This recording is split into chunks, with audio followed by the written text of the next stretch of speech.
ngeen jëf mbokk ñi topp ci seen chaîne d'information xalaat TV mbégte mu rëy la ñu amaat jàkkaarloo waat ak yéen ci seen émission bi ñuy waxtaanee lu jëm ci wàllum wér-gu-yaram xam naa ni namoon ngeen ko lool nag ndax docteur xawoon na fi gëj lool docteur maa ngi lay nuyu. salaamaaleykum Ismaïla maa ngi lay nuyu di nuyu suñu téléspectateurs yi nga xam ne yëpp ñu ngi seen xalaat TV di leen wax ne ñun ñoo leen raw lu bëree bëri gëj nañ fii donc ñu ngi ciy jégalu bu baax a baax. jërëjëf mu nekk docteur Pape Meissa Ndao moom lañ doon àndal ci émission yi di ci waxtaanee lépp lu jëm ci wàllum wér-gu-yaram incha allah ñu fas yéene koo dooraat rek lépp loo xam ci ñeel na leen ñu fas yéene ko waxtaanee man ngeen itam di def ci commentaire yi lépp loo xam te ni rek jàpp ngeen ni thème la jëm ci wàllum santé ngeen jorte ni warees na ci mën a indi ay leeral incha allah bu boobaa dañ ko àggee docteur bu ko defee rek mu waajal ñu ci aw waxtaan ngir njariñu lépp loo xam rek dafay jëm ci askan bi docteur xam naa tey moom dañuy waxtaanee lu jëm ci li ñuy woowee développement psychomoteur de l'enfant bu fekkente ni juumuma ci ni ñu koy waxee tey jii loolu la ñu fas yéene waxtaanee xam naa bu ñu mënee tekki rek ci wolof loolu lan la. alors Ismaïla tey dañuy waxtaanee li ñuy wax développement psychomoteur de l'enfant mooy xale bu juddoo yi nga xam ne yëpp war na ko mën ci déplacement wala ci mobilité am mais aussi ci interaction yi nga xamante ne ni mu ngi koy am ci ci dundam ci environnement dañuy commencer par ñaari anecdote yoo xam ne mooy misaal li nga xam ne moom la ñu bëgg a wax surtout nag li ñu gën a intéressé ci développement psychomoteur bi mooy ce qu'on appelle le développement des compétences dañu recevoir benn xale mu ñëw mu ànd ak ses deux parents en consultation je pense que il avait autour de 7-8 ans bi mu ñëwee ñuy def interrogatoire mooy boo yegsee hôpital léegi ñu lay laaj bi ñuy def interrogatoire bi question bu ma posé parents yi ñooy tontu question bu ma posé parents yi ñooy tontu. alors ñu dem ba ma war ko xool war ko consulter war ko defal li ñuy wax examen physique parents yi ñoo jóg simil ko daal di yëkkati ko teg ko ci kaw lal bi ma consulter ko ba pare ñoo ko wàccee waat solal ko daal yi laaseel ko daal yi même bi mu waree nekk ba ma ko waree teg ci pèse personne bi pour xam poids bi sax parents yi ñoo ko defal alors mu amaat beneen jour aussi kooku xale bi may wax mu ngi am entre 7 et 8 ans mu amaat beneen jour koo xam ne 16 ans la am. mu ànd ak yaayam consultation mu ñëw ma commencé interrogatoire ma poser des questions quand je pose des questions bu ma poser question rek yaay ju tontu au début sax maa ngi naan ko maman ma ne ko bàyyil mu tontu mais mère bi su noppee une première question une deuxième question day tontuwaat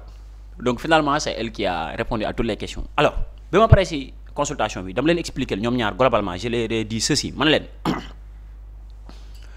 en tout cas ci sama xam-xam bu gàtt bi ma xam man médecin en fait li may wax ni nag c'est un peu transversal entre la psychologie l'éducation ak la médecine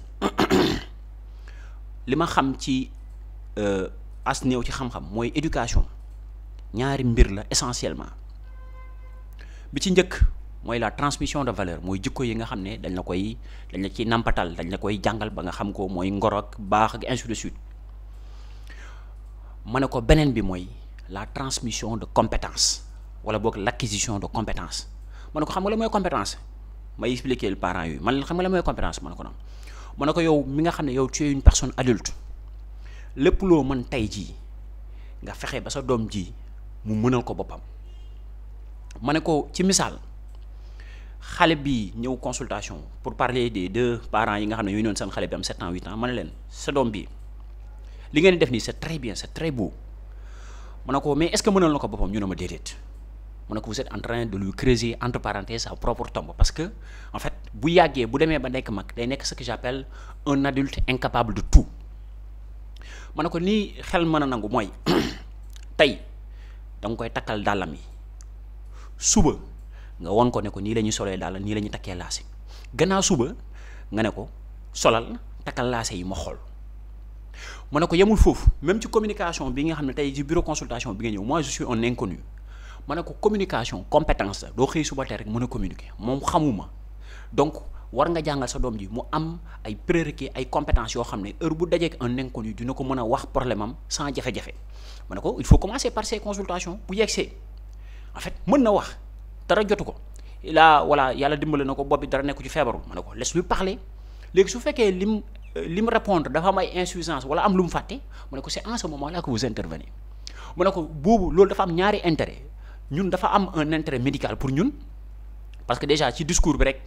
yàlla tere mën na ci déceler une maladie c'est-à-dire que boo doon wax léegi wax ji am na nu muy demee mu am ay dysarthrie wala wax ci cohérent wul mën nañ ci trouver benn pathologie particulière ça c'est un premier intérêt médical. Deuxième intérêt médical mooy que xale bi ki feebar li muy wax muy gën a dëppoo ak ñun li ñu jàng c'est-à-dire mooy gën a dëppoo ak ñun li ñuy wax sémiologie c'est-à-dire que la science qui étudie les signes c'est-à-dire que plus kii feebar di la wax très souvent day recouper exactement ce qu'on a appris à la fac. Mais par contre bu fekkee ne beneen personne la très souvent il a tendance mu yokk ci wala mu wàññi ci ma ne ko et le troisième intérêt mooy que da nga koy permettre mu am opportunité pour développer ses compétences en termes de communication. Mère bi am 16 ans aussi doom ji am 16 ans loolu la ko ma ne ko mère ma ne ko naa ma ne ko kii suba mu neex la wala mu naqari la da nga koy bàyyee ak àdduna muy dem di doxali boppam di dajeek ay inconnus wala sax mu nekk dans une entreprise war a diriger benn séminaire wala benn présider benn séminaire ma ne ko su amul des compétences en termes de communication ma ne ko ça ne marchera pas ma ne ko loolu doo xëy suba tey rek nag am ko mais c'est à travers ces épreuves là si nga koy bàyyee muy mënal boppam parce que l'idée d'une éducation mooy que yow lépp loolu suñu borom mën loo muy togg muy fóot muy bale muy tax muy nettoyer da nga war a fexe ba sa doom mu mën ko comme ça ëllëg il aura plus besoin de yow parent pour que mu mën a demal mu defal loolu boppam. parce que léeg-léeg dañuy gis ñu naan waajur de dafa napp ci doomam ba lu ne daf ko koy bëgg a defal léegi tamit dañuy faral di gis Sénégal ñu ne xale yi am na ci ñoo xam te léeg-léeg dañuy xaw a yéex a wax wala ñuy yéex a dox est-ce que bu weesoo l'aspect médical est-ce que lu mel nii ngay lim fii sànq ni mën na bokk ci li koy waral. Absolument déjà en fait un parent il doit être protecteur mais il ne doit pas être surprotecteur d'ailleurs. ñi nga xam ne dañu spécialisé en éducation am nañ terme bu ñu ko jagleel ñu koy wax des parents hélicoptères c'est des parents yoo xam ne dañu bëgg a nekk di planer au-dessus de leurs enfants c'est-à-dire que nekk ci kaw bépp épreuve wala bépp difficulté bu xale bi war a jànkuwante rek ñu effacer ko parce que ils sont tellement protecteurs dañuy yaakaar ne en fait xale bi bu jànkuwante ak épreuve bi loo am problème dala dina ko dal wala ainsi de suite ça c'est très mauvais pour l'enfant parce que xale ñun boo dans le développement psychomoteur dañ naan la li ci ëpp solo parce que en fait xale pour nga am acquérir ay compétences en fait dafa am ñetti paramètres yoo xam ne ñooy déterminer le développement d'un enfant dafa am ce qu'on appelle le patrimoine génétique c'est-à-dire que li nga xam ne yoo ngi koy jëlee say ñaari waajur loolu mooy li jiitu mu am li nga xamante ne ni moom la ñu wax la qualité des systèmes de soins xale bi fi nga juddoo c'est-à-dire que début grossesse bi ba keroog xale bi di juddu les soins de santé yi nga xam ne ñoo koy prodiguer c'est déterminant pour que xale bi ëllëg pour le développement psychomoteur parce que day intervenir dans la maturation cérébrale bu fekkee ne accouchement bi jaarul yoon am na ay souffrance fœtale wala xale bi mu ëmbee yaayam da doon animé loolu day impacter négativement son développement cérébral te loolu mën na ko jàpp mën a nekk am benn impact sur dans le futur dans son développement psychomoteur mooy le deuxième paramètre qui conditionne wala boog ñi nga xamante ne ñoom ñooy conditionner le développement psychomoteur et le troisième paramètre c'est l'environnement et dans l'environnement il y a deux choses il y a la stimulation c'est-à-dire que éprouver xale bi pas torturer mais éprouver c'est différent xale bi nga xam ne da nga bëgg mu dox da nga koy bàyyi muy jéem a dox di teg benn tànk bi peut-être mu daanu suba mu teg beneen tànk bi c'est comme ça qu'il va marcher su fekkee parent bi dafa ragal bu jógee mu daanu ça ne marchera pas du gaaw a dox xale bi nga xam ne aussi à la maison on lui parle pas on lui confie des tablettes ay gadgets ñu nekk ca kenn du jéem a en fait communiquer ak moom d'une certaine façon même su fekkee da ngay ngunu xale boobu noonu il y a de fortes chances que mu am retard de langage loolu waral d'ailleurs boo xoolee à notre époque il y a beaucoup de retard de langage chez les enfants parce que ñun ñëpp voilà dans nos familles nucléaires papa day xëy liggéey maman xëy dem liggéey ñu jël benn tablette bàyyi fa xale bi finalement dafay nekk benn addiction c'est-à-dire que dafay dem ba nekk genre drogue entre parenthèses boo xam ne xale bi il ne peut pas se débarrasser boo ko nangoo sax mu yuuxu léegi nag compétence en termes de communication mooy wax ji ñuy def c'est-à-dire que xale bi du wax ak kenn day rester pendant 3 heures 4 heures sëgg ci tablette am donc naturellement amul effet d'entraînement c'est-à-dire que épreuve amul te développement psychomoteur bi l'événement initiateur l'événement fondamental c'est l'épreuve il faut épreuve avant acquisition de compétences. est-ce que tamit njeexital gi mën na am ci bu demee ba doon mag léegi nga gis mag moo xam ne ñu ne kii kat dafa nooy yar bi ñu ko yar moo tax ak yooyu noonu ndax loolu mooy li nga xam te mu nekk prolongement xëy na napp gi nga xam te waajur yi mën nañu ko am ci doom. Absolument en fait conséquences sax bëri nañ am na cette incapacité là ou bien ce manque de confiance bi nga xam ne sax moom daf koy mujj développer parce que day dem ba il a peur des épreuves xam nga nit ki loo tàmm def da nga koy ñeme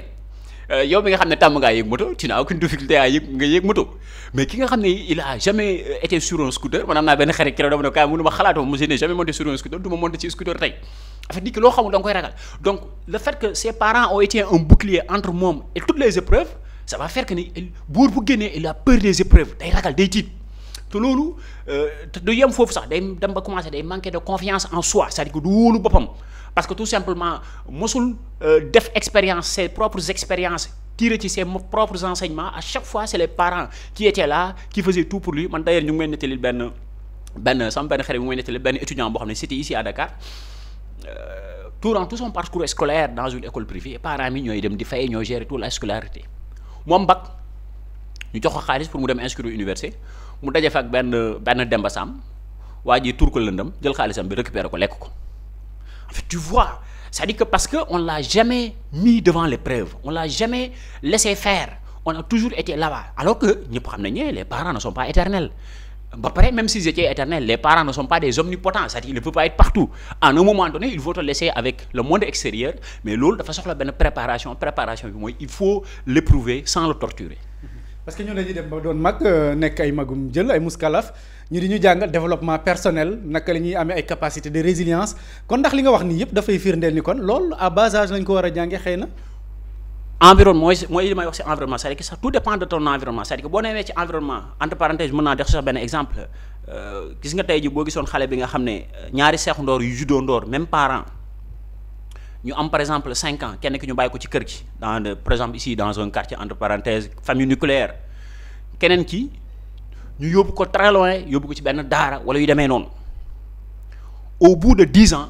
vous aurez 2 jumeaux qui sont diamétralement opposés la différence mooy que kële dañ koy bàyyi ak le monde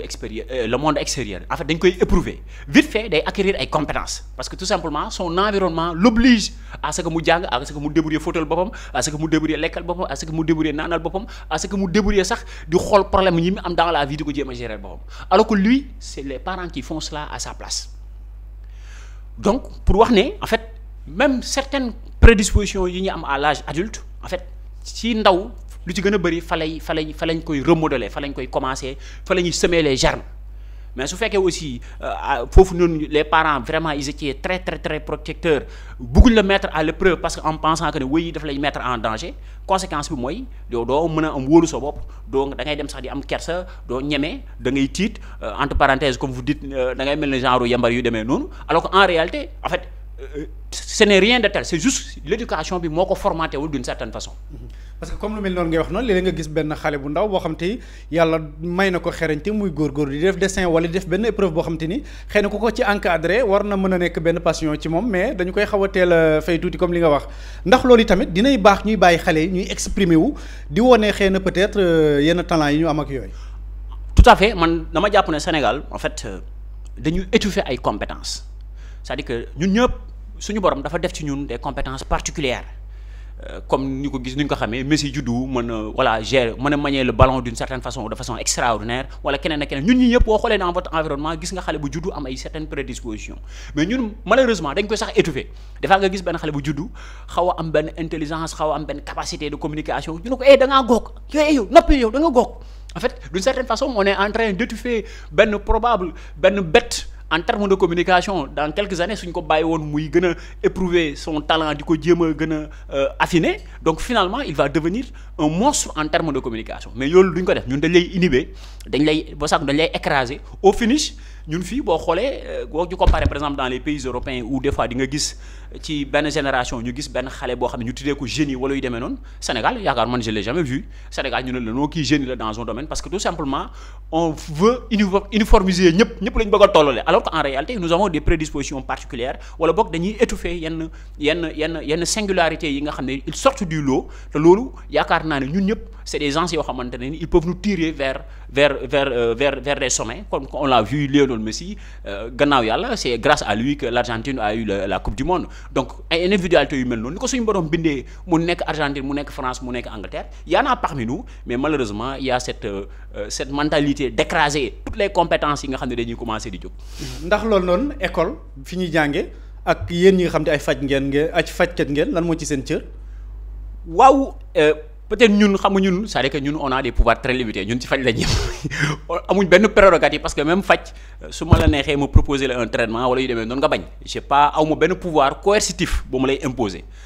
école aussi je pense que même c'est le même principe, c'est-à-dire que c'est volontaire, parents bu ko neexee mu xëy génnee doomam école, donc c'est pas obligatoire. Donc pour wax ne c'est-à-dire que c'est la société globalement ñoo war a changer état d'esprit, xam ne en fait parmi nous il y a des génies, parmi nous il y a des prédispositions particulières, ñooñu ñu jëm leen tracer des voies yoo xamante ne nii qui sont dédiées à ces personnes-là pour que ñu mën a yegg à des niveaux yu nga xamante ne nii dañuy tirer ñun ñëpp vers le haut. ci njëlbeen da nga ni war nañu parent dafa war a nekk ku protecteur mais warta nekk ku surprotecteur, xam naa foofu la ñuy tourné waat mooy xëy na kon napp gi nga xam ne ak mbëggeel ak la cofeel gi nga xam ne am nañ ko ci tout tànk yi mën na leen jural ay loraange bu ñu doonee mag. Absolument, man damay tàmm di wax j'ai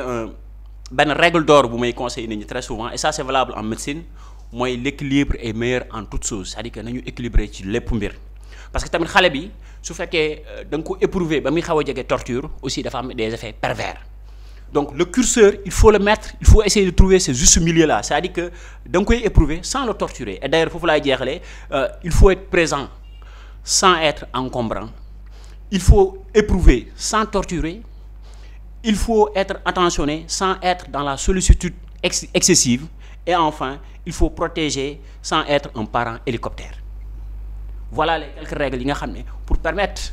boo amee doom wala nga ne yar xale nga koy permettre pour mu mën a développer am ay acquérir ay compétences, c'est crucial, c'est fondamental, parce que loolu moo koy outils yi nga koy jox pour ëllëg mu mën a jàmmaarloog le monde extérieur. Docteur, xam naa ni waxtaan ak ñuy bëgg a xoj, bu amee un dernier message boo xam te bëgg nga ko lancer à l'endroit des parents wala ñi nga xam te ñu ngi ñuy seetaan ñëpp. xanaa di leen nuyu, di leen sant, di leen gërëm, gis nañ seen message de soutien yi, di ñaan yàlla li ñu fi wax yàlla na amal ñëpp njëriñ. Maintenant prochainement on va parler, comme ñu ngi ci Octobre Rose, on va parler des cancers. Incha allah jërëjëf, mu nekkoon docteur Pape Meissa Ndao nekk fajkat, moom la ñu àndaloon ci seen rubrique bi ñu jagleel lu jëm ci wàllum wér-gu-yaram. incha allah dees na ko amalaat ci ay bés bi ñu dëgmal incha allah waxtaane comme ni mu ko waxee léegi ci lu jëm ci wàllum cancer ñeel Octobre Rose bi ñu nekk ni le. Jërë jaajëfal bu baax ci topp gi, jërë ngeen jëf.